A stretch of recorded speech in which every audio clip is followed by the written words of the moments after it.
You can pick up a package that says whole grain in big letters, bring it home, eat it because you're trying to do the right thing, and still watch your blood sugar climb higher than you ever expected. That is the part nobody likes to say out loud, because the problem is not always the grain.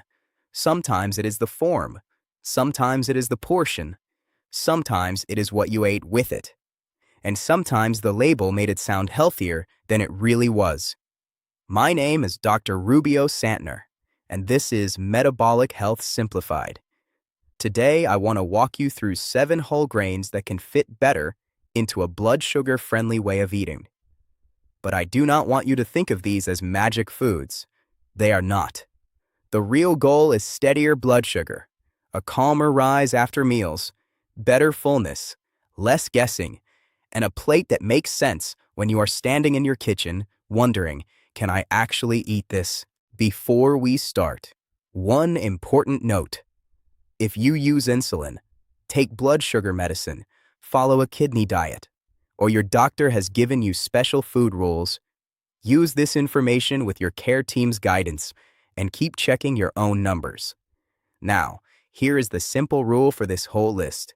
A better grain is still a grain. That means portion matters, the food beside it matters, and your own body response matters.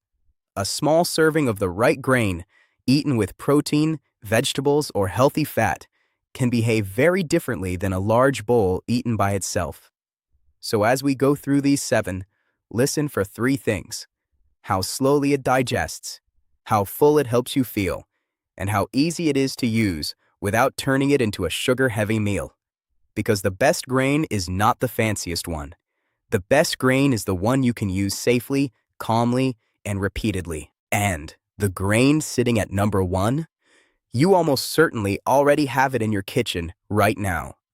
Most people are just using it in a way that quietly works against them every single morning. We will get there, but you have to understand the first 6 to see why the last one wins. Let's start with number 7, whole grain corn. Now, I know this one may surprise you, because when people think about corn, they often think about chips, sweet cereals, big bowls of buttery popcorn, or soft corn products that are very easy to overeat. But whole grain corn is different from many snack aisle corn foods. Think of it this way. A whole kernel is like a door that still has a lock on it. Your body has to work a little harder to break it down. But when corn is crushed very fine, sweetened, fried, puffed, or turned into a snack you can eat by the handful, that lock is mostly gone. That is why form matters so much. Plain, air-popped popcorn in a modest bowl can be a better crunchy snack than many refined crackers or sweet treats. Coarse whole grain cornmeal can also be used carefully, especially when it is part of a real meal and not covered with sugar or eaten in a giant portion. But here is the catch. Corn can go from helpful to harmful very quickly when the portion grows. A small bowl is one thing. A big movie-sized container is something else entirely. And toppings matter too. Butter, caramel, sugary seasonings, and heavy salt can turn a simple grain into a problem for blood sugar, blood pressure, or cravings. So if you use whole grain corn, keep it plain, keep it measured, and eat it with something that slows the meal down. Maybe a boiled egg, maybe plain yogurt on the side, maybe a handful of nuts, maybe a meal with vegetables and protein. Have you ever had a food that looked healthy on the label, but your blood sugar told a completely different story? That is exactly why this list is not just about names. It is about body response. And the next grain teaches that even more clearly. Number 6 is wheat berries. Wheat berries are the whole kernels of wheat, not flour, not soft sandwich bread, not a sweet breakfast biscuit. The whole kernel. And that difference is huge. When wheat is ground into fine flour, your body can get to it much faster. It is almost like the chewing has already been done for you. But with wheat berries, the grain is still more intact. You chew more. The meal takes longer. Your stomach has more work to do. And that slower process can make the meal feel steadier than many refined wheat foods. This is a key idea for blood sugar, so hold on to it. The more broken down a grain is before it reaches your mouth, the faster it may act inside your body. That does not mean wheat berries are free food. They still contain carbs, but they come in a form that can help you build a slower meal. For older adults, wheat berries can be very useful in soups. You cook them until they are tender, then add a modest scoop to a vegetable soup or a bowl with chicken, beans, fish, or tofu. That way the grain is not taking over the whole plate. It is supporting the meal. The mistake to avoid is thinking all wheat is the same. A spoonful of wheat berries in soup is not the same experience as several slices of soft bread. Same plant family, very different body response. And if chewing is difficult for you, cook them longer, use them in brothy meals, or choose another grain on this list with a softer texture. That is the point. You do not need to force a food that does not fit your life. You need options that work in your kitchen, which is exactly why the next grain matters. Because it is almost the complete opposite of a wheat berry, and for a lot of people, it quietly fixes the one problem wheat berries create. That brings us to number 5. Amaranth. Amaranth is a tiny grain-like seed that cooks into a soft, warm base. If wheat berries are firm and chewy, amaranth is the opposite.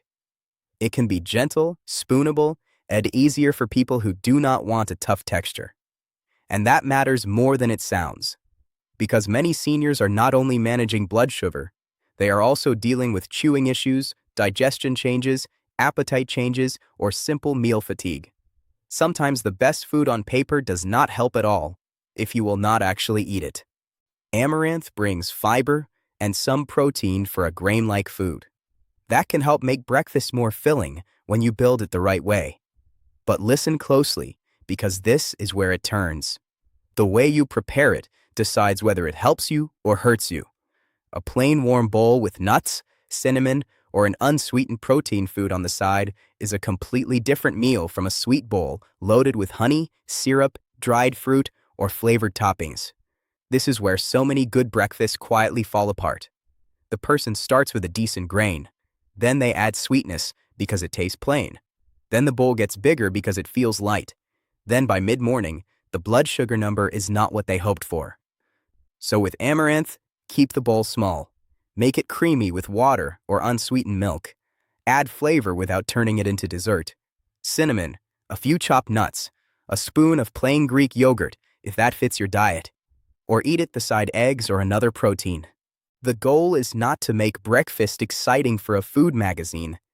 The goal is to make breakfast behave better in your body. And this is a good moment to ask yourself, when you eat grains in the morning, do you eat them alone? Or do you pair them with protein? That one habit can quietly change your entire meal. Now, number 4 is less familiar for most people, but it deserves your attention because it does something the others do not. Sorghum. Sorghum is a hearty whole grain with a round, chewy bite. You can use it in bowls, soups, or salads, almost like you might use rice. But it has a different feel. It takes more chewing. It slows you down.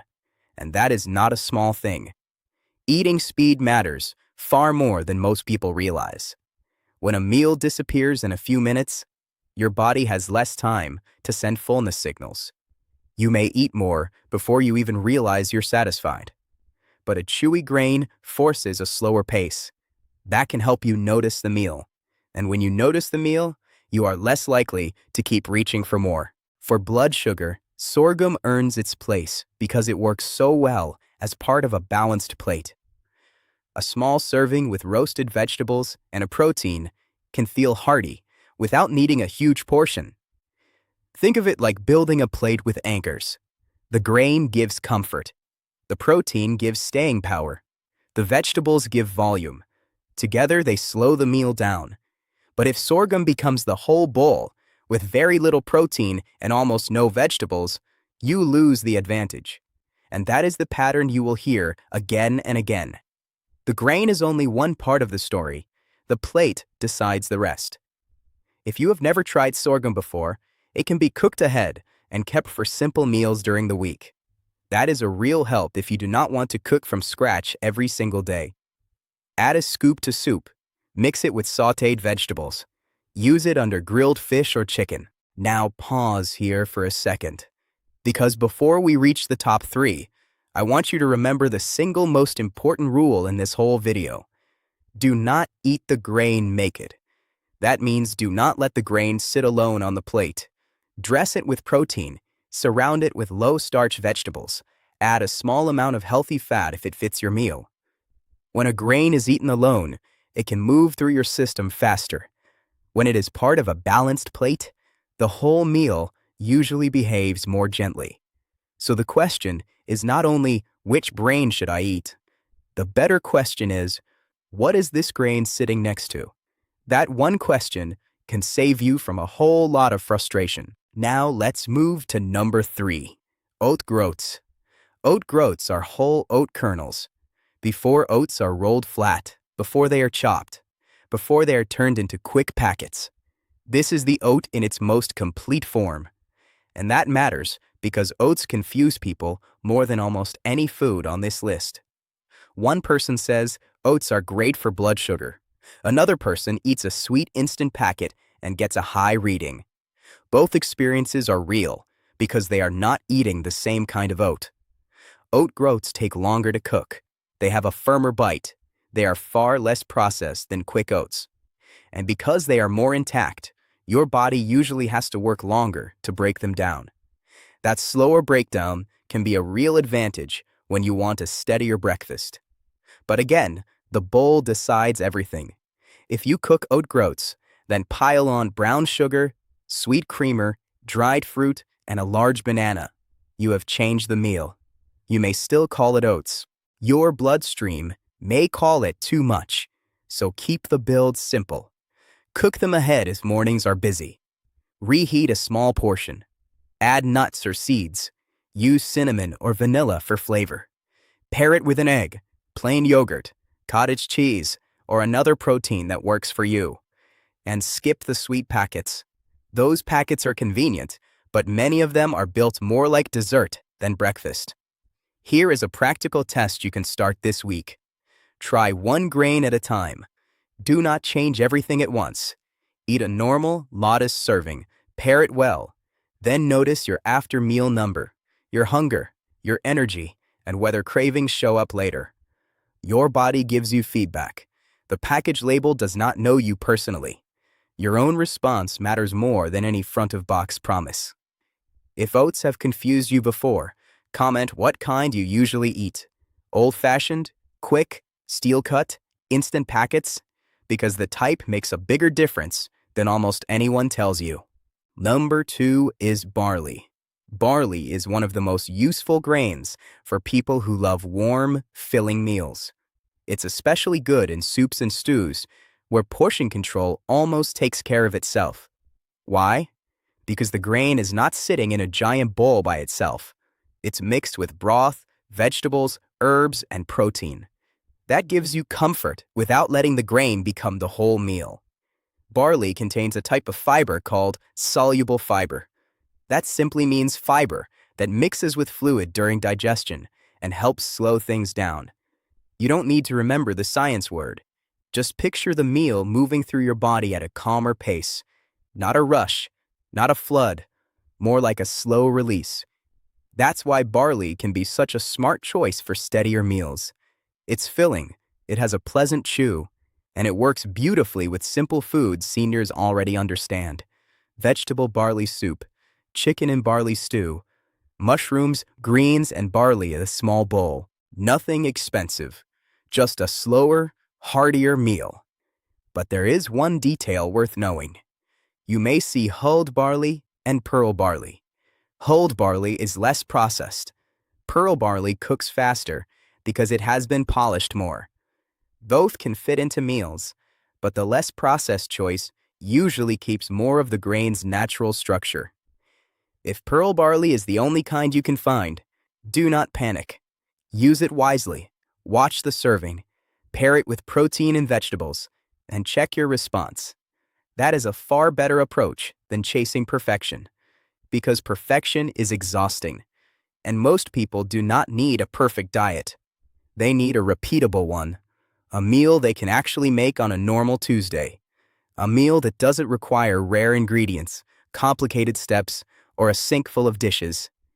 That is one big reason barley ranks so high. It's practical, it's filling, and it helps you build the kind of meal that doesn't leave you hunting for snacks an hour later. Now, before number 1, think about this honestly. What grain do you trust most right now? And what grain are you afraid to try because you do not know how your blood sugar will react? That fear is real, but it gets much smaller the moment you have a method. Start small, pair well, check your response. Now we come to number 1, steel-cut oats. And this is the grain I told you about at the very beginning, the one already sitting in most kitchens. Not because they are exotic, not because they are trendy, but because they are familiar, affordable, easy to prepare ahead, and often far better for blood sugar than sweet instant oats when you build the bowl correctly. Steel-cut oats are oat kernels that have been chopped into pieces. They are not rolled flat like old-fashioned oats. They are not thin and fast like quick oats. They are not sweetened packets. They are thicker, slower, and more filling. For a lot of people, that makes them one of the best everyday grain choices for a steadier breakfast. But I want to be very clear, because this is where most people quietly go wrong. Steel-cut oats do not stay blood sugar friendly if the bowl turns into dessert. The oats are the foundation. What you add on top decides the final effect. A good bowl is small and simple. Steel-cut oats cooked until creamy. A spoonful of nuts, cinnamon, maybe plain yogurt or another protein on the side. No syrup lake, no candy-like toppings. No oversized bowl that looks healthy but carries more carbs than your body can comfortably handle. This is exactly where older adults can win. Not by fearing every carb, not by eating bland food forever, but by making the grain work with the body instead of against it. Steel-cut oats are also easy to batch cook. You can make them once, keep portions ready, and reheat them with a little water or milk. That makes mornings calmer.